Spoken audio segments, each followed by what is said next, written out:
I love great conversations. Hi, my name is Angel Jones. Thank you for joining me on 12-minute convos where I help you create a brand of your own unique, real self. Listen in as I have conversations with amazing people from all over the world. Good night, Kerrie Phipps. How are you going on this wonderful, beautiful night? Fantastic. Thank you, Angel. Lovely to connect with you. Hey, yeah, it's definitely a great pleasure to connect with you. What part of the world are you in right now? I'm in Central West New South Wales, Australia. So it's just a 1 hour flight from Sydney or about a 6 hour drive. All right. And you're definitely in my future then. It's like, it's definitely a day ahead, my time, right? Yes. Yeah. Yeah, Sunday afternoon. Yeah, I laughingly asked, how does my future look? Oh, it's fantastic. I have to tell you that that this Sunday, the 12th of November, is an amazing day. So you can look forward to that. Oh, that's wonderful. It's wonderful. Kerrie, please do tell us which of your talents is responsible for us connecting. Well, you've just said it. It's my connecting with people all around the world. And I discovered we have a few mutual friends, I think about 12 at the moment. I'm sure that will grow from here. Yeah. Well, 12 is our favorite number, the 12-minute convo podcast, right? Perfect.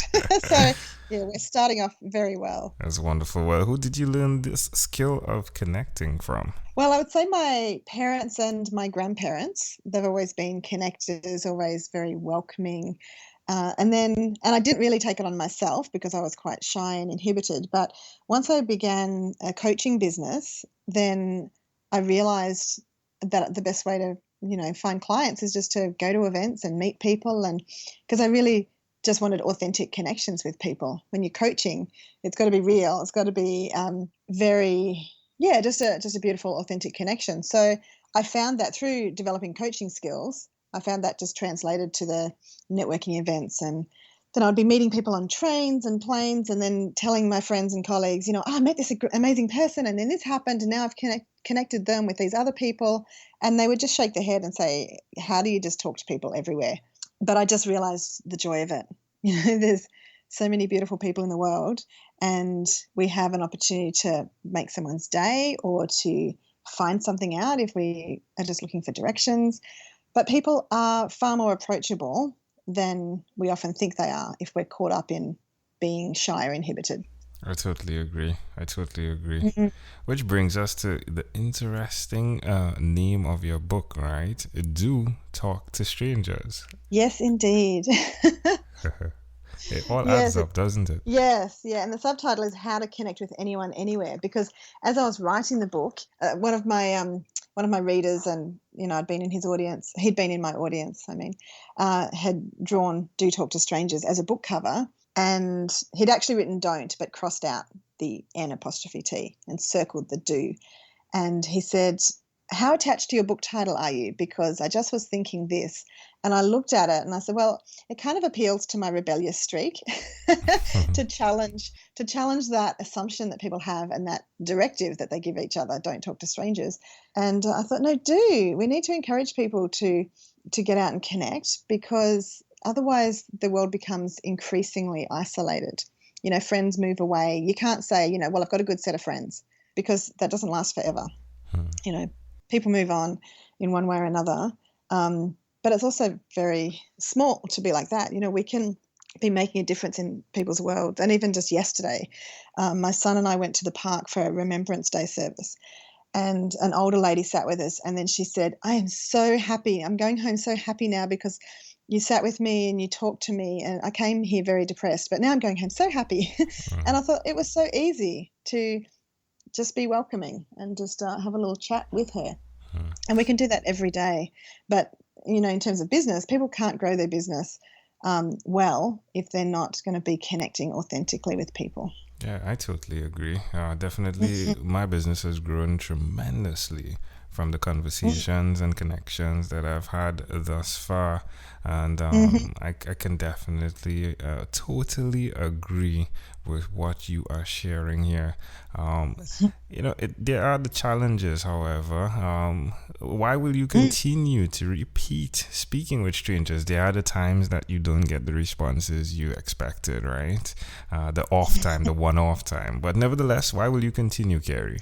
Well, we need to remember that we can't take it personally. If somebody doesn't respond well to us, we just need to let that go, because otherwise that will inhibit us. It stops our growth and it stops us making a difference in other people's world. So I love that I keep learning the more I keep connecting with people. And of course now people are asking me to travel and to be speaking about how to connect with anyone anywhere. So as they tell me their stories, I'm finding like every testimonial or every little Facebook message I get or every tweet about it, I'm reminded I need to continue this, for all our sakes, because we need to continue focusing on connecting and making the world more compassionate and collaborative. I totally agree. Well, do tell us one other thing that you've done consistently over the last 3 years. Well, it's related. That would be travel. And I have traveled more in the last 2 years than the rest of my life. I think I did 5 new countries in the first 6 months of last year, and then went back to 4 of those countries again by the end of the year. And then this year I've been to the Philippines a few times, Singapore a couple of times, and India just recently. And I just love to keep traveling because it develops my empathy. I just keep growing as I keep traveling. So I really encourage people to travel, and I keep doing it myself. Okay, so how does it feel? So how does it make you feel? Well, curious. I think it develops my curiosity more, which is great, but it develops my understanding and awareness of people, different cultures, and things are different in different places, but there are so many things that are the same, and that is the value that we place on people as human beings and the difference that makes.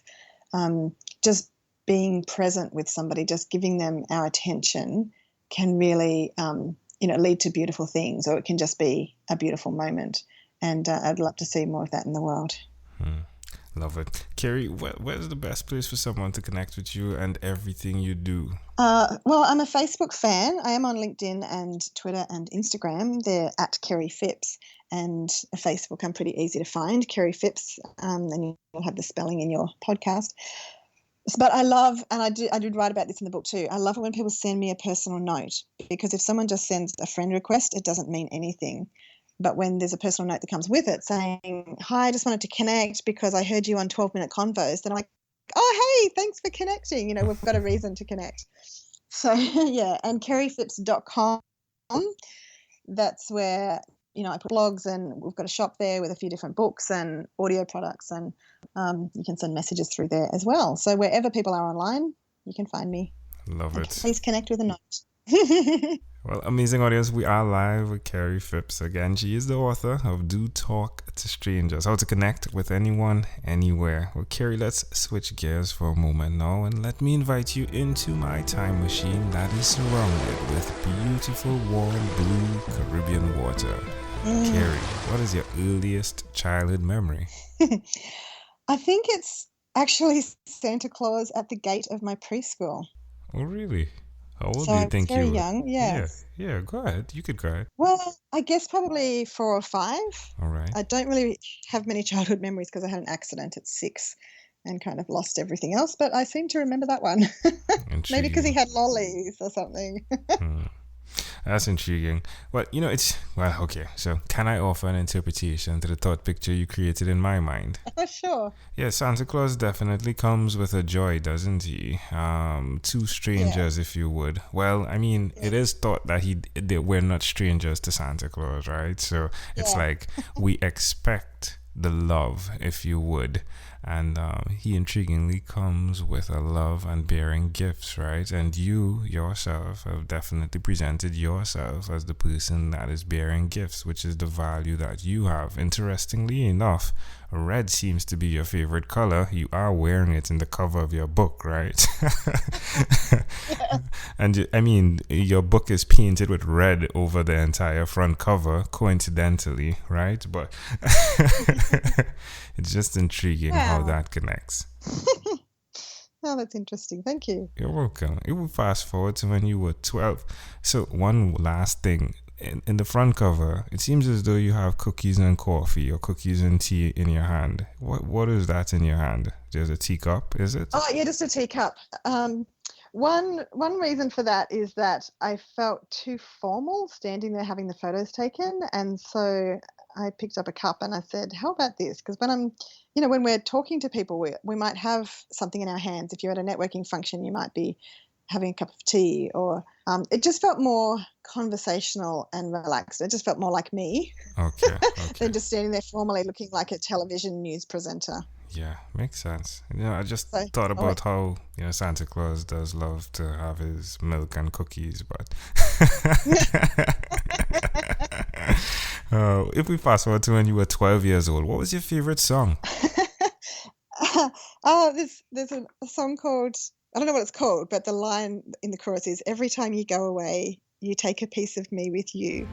And I just remember my cousin and I just laughing hysterically about that, because we were just picturing literally taking a piece away. A hand or an arm or something. And so we just laughed ourselves silly. So that's the song that comes to mind. Wonderful. All right, my friend. Hey, well, we have arrived at our destination, but before we get off of this time machine, there's a small declaration form. So it's yes or no, possibly a bit more. Okay. We're going to move pretty quickly here. Are you ready, Kerrie? Yes. Kerrie, have you chosen someone to pass on your skills to? Yes. Are you married? Yes. Do you have children? Yes. Do you believe in God? Yes. Do you have an inner circle of friends? Yes. Do you watch TV for more than 3 hours a day? No. How about 3 hours a week? Not often. What about screen time? The phone and or the computer? Is it more than 8? Yeah. Okay. Some days it would be, but I'd rather have a conversation face to face. All right. Well, Kerrie, after 1,001 conversations in 3 months in 2016, I came up with a workbook, and the idea of it is that you answer questions that connect you to your mission, which I call your own unique real statement. So the name of the book is yours. It stands for your own unique real self. If you, Kerrie, had to share with us your own unique real statement, a statement that represents Kerrie Phipps, what would you say that is? I would say it's cheering people on. Love it. Kerrie, this was a great pleasure. Before you leave, is there anything else you'd like to share with our amazing audience? I would say thank you for connecting by listening to our conversation, and go out and be connectors and inspire connectivity and compassion in the world around you. Love it. Thank you, Angel. You're welcome. This was a great pleasure. Kerrie Phipps, thank you for being on what is inspired by 12-Minute Convos with Angel Jones. Thank you. Thank you for being on 12-Minute Convos with Angel Jones. Stay tuned for more from our advertisers. Diabetes is a mountain pandemic. It's a disease that's not acute but chronic. Similar to this rhyming method, I have simplified the definition, the signs and symptoms, and the complications of diabetes for both adults and children in my books, Poems for Patients, A Focus on Diabetes, and The ABCs of Diabetes for Children. These books are available on Amazon.com, and for more information, you can visit my website, poemsbyaj.com. That's poemsbyaj.com.